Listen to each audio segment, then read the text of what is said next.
आज के इस क्लास में पढ़ने वाले हैं सामग्री निर्गमन के मूल्यांकन की विधियां। ठीक है, कितनी विधियां जो है सामग्री निर्गमन के होती हैं, 4 विधियां होती हैं। फर्स्ट नंबर पे आता है लागत मूल्य विधि, cost price method. Cost price method जो है वो 5 प्रकार के होते हैं। फर्स्ट है विशिष्ट मूल्य विधि, दूसरा हो जाएगा पहले आना पहले जाना विधि, जिसे हम फीफो बोलते हैं शॉर्ट में।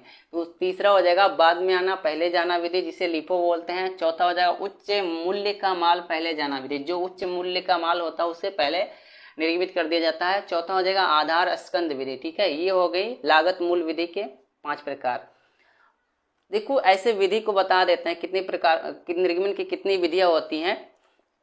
अब जब इसका वीडियो जो है डिटेल में बनाएंगे या एक एक विधि को बताएंगे या एक एक विधि का वीडियो बनाया जाएगा या न्यूमेरिकल लगवाया जाएगा तो सबका अच्छे से डिफाइन हो जाएगा।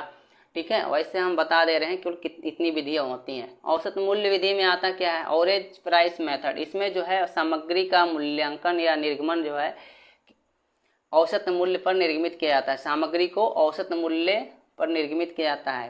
पहला इसमें आता है साधारण औसत मूल्य विधि, दूसरा हो जाएगा भारित औसत मूल्य विधि। ठीक, तीसरा हो जाएगा आवधिक साधारण एवं भारित औसत विधि। ये जो है औसत मूल्य विधि के विधियां हो गई। तीसरा हो जाएगा बाजार मूल्य विधि, market price method. Market price method में जो है 2 विधियां होती हैं, प्रतिस्थापन मूल्य विधि और वसूलीकरण मूल्य विधि। ठीक है, ये हो गए मार्केट प्राइस मेथड की विधियां।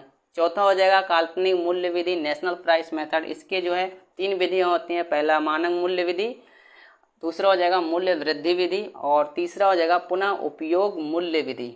ये जो है सामग्री निर्गमन के मूल्यांकन की विधियां हैं।